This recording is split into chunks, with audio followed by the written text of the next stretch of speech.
Hey, Wala, Wala, Mr. Wike, Wala. Why can't you just accept defeat and enter house and rest? So simple. Now you are talking about the rule of law. Has Wike ever obeyed the court order? Tell us. I don't understand. And again, you said that the only way peace can reign in River State is for Fubara to obey the court order. Mr. Man, from your mouth to court order. Hey! Nigeria has finished. My people, it is well, oh. It's only God that will save us in that nation.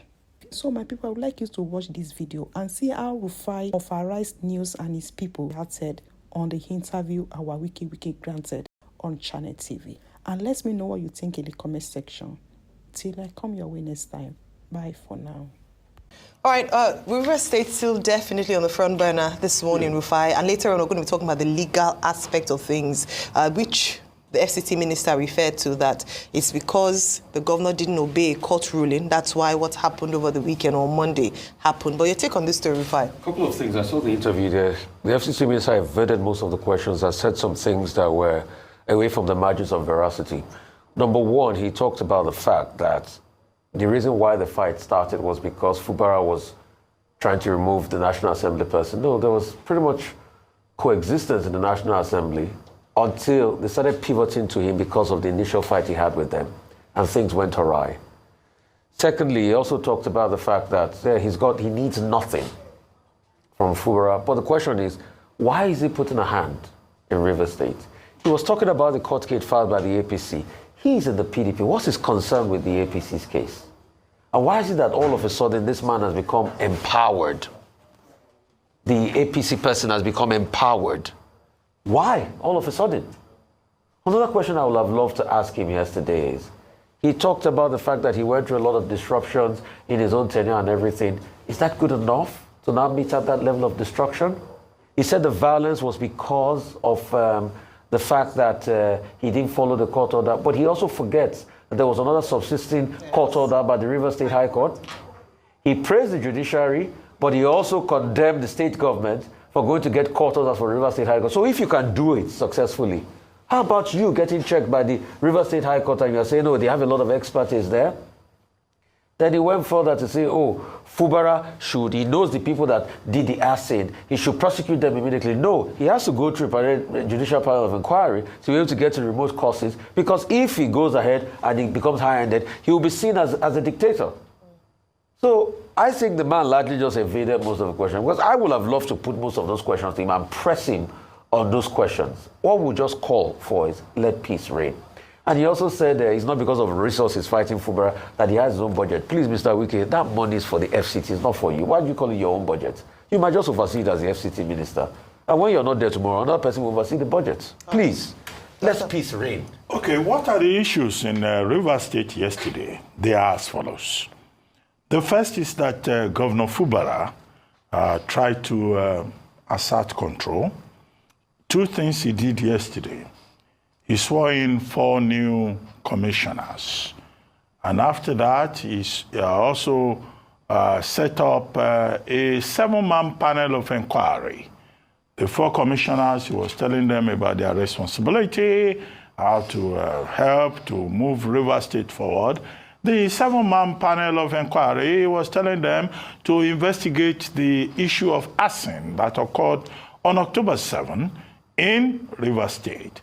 And he told that commission of inquiry that perhaps if they were able to do their job and identify the persons involved, this will be the end to arson and violence in River State. Well, again, we've been saying that, what's his name? Governor Fubara has become the man. He's stepping up, he's asserting himself. And I think that's a very good development, and that he would sustain it, even if he's been backed by elders of River State, but whatever it is. He is the governor, and he needs to assert himself. The son becoming the father of the father, as I've argued previously on this program, and he's following the example of the godfathers before him. He too is emerging as a godfather. The future of his own godfatherism, we will be here to analyze it and to determine whether it is right or wrong. That's the first part. The second part is that the 23 local government council areas whose chairmen had been sworn in by this same Governor Fubara, could not access their offices on Monday this week because in Eleme, Emoha, Obiakpo, Ahoda East, and Ikwere local governments, there was attack on the various local governments. But the various local government chairmen have been able to seize control and they returned. In Eleme and I think Ikwere, the local government chairmen could not access their offices as a result of arson that had been committed. But they were there, and they had their boys also saying, well, with them. If they dare, let them, if they can dare us, let them show up. So what is all of this about? It's about chaos in Rivers State. And I think it's important that they have a new commissioner of police on the ground, even if the police is responding a bit lately, to now say that, look, we have a responsibility as the police to enforce law and order in Rivers State. You recall that President Tinubu intervened. Some people think he intervened too late. The police are saying that they were obeying Federal High Court order to stay away from the election. But the police have now been reminded, wittingly or unwittingly, that their constitutional duty is to protect the state, ensure law and order, protect life and security in any part of Nigeria. And that is why I think that it's important that the conundrum about conflicting, contradictory judgments by the state high court and the federal high court is something that needs to be addressed by the judiciary. And Justice Kudera Kekere-Kuntsigen had pointed out that she will address the problem of indiscipline anywhere in Nigeria. And I think that this is a what do they call it? A test case for her in Rivers State. As for Wike showed up on television yesterday, and he was saying, well, if Fubara knows who the arsonists are, why is he setting up a panel of inquiry? And that in any case, he should just ask that those people should be arrested. He distanced himself from the arson. Well, what Governor Fubara is doing basically is to follow due process. He says Governor Fubara knelt down for him. That why did he kneel down for him? That he would like to know. Did he commit an offense? There's a lot in Rivers State that the people need to deal with. But I will end with Tonyeko's statement on this program yesterday, who said that there should be a meeting of the godfathers, Wike, Sir Peter Odili, and Sir Rotimi Amechi. I think he's also a knight, whatever, that they should come together and decide to give peace a chance in Rivers State. Because these are the main leaders of Rivers State, and they have their followers and the godfathers. In fact, the suggestion from Tonyeko, who was very calm yesterday, perhaps the only calm politician in Rivers State. All the other ones are yeah. But Tonyeko came here yesterday and it was very calm. Is that, look, the leaders should come together and say the interest of the people must prevail. What must prevail is the interest of the people of Rivers State. Tonyeko has already given them the direction in which they can possibly go. Can they consider that and give peace a chance? And not create a 1965 situation in Rivers State that President Tinubu would find himself having to struggle with.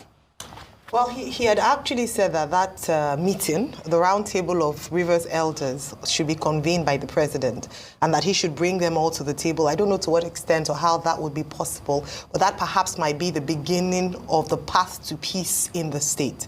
But let me just touch on one thing, which is this thing around the arsonists and this penchant for destroying state properties and the commonwealth of the people when there's a crisis in the state. Yesterday, I had talked about the fact that last year, actually almost a month to this day, 29th of October 2023, the State House of Assembly was also torched, it was burnt. So, I mean, there was different variety of stories around that.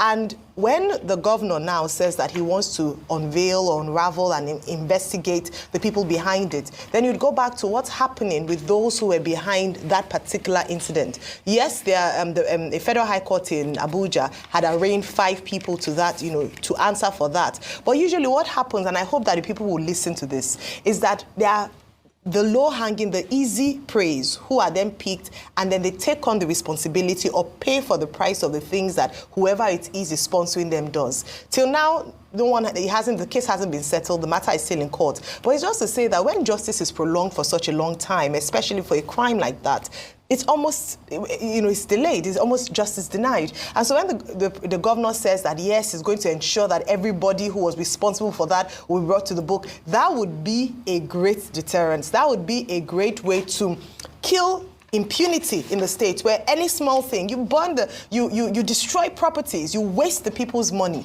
and then the people, even after the dust has settled, as we've now heard, thankfully, that in Rivers State there's relative calm and peace in the 23 local council areas. But who's going to pay for the damage that has happened? It's the people who are going, the money that should go to infrastructure, money that should go to running the state, money that should go to paying salaries, money that should go to fixing roads, would then go to rebuilding something that some people who felt aggrieved or in a political play decided to destroy. This is what is happening in our states when we talk about politics. And that's why I hope the governor will make good on his word and not just a big show of a statement, that those who are behind the arson will be brought to book and they will be made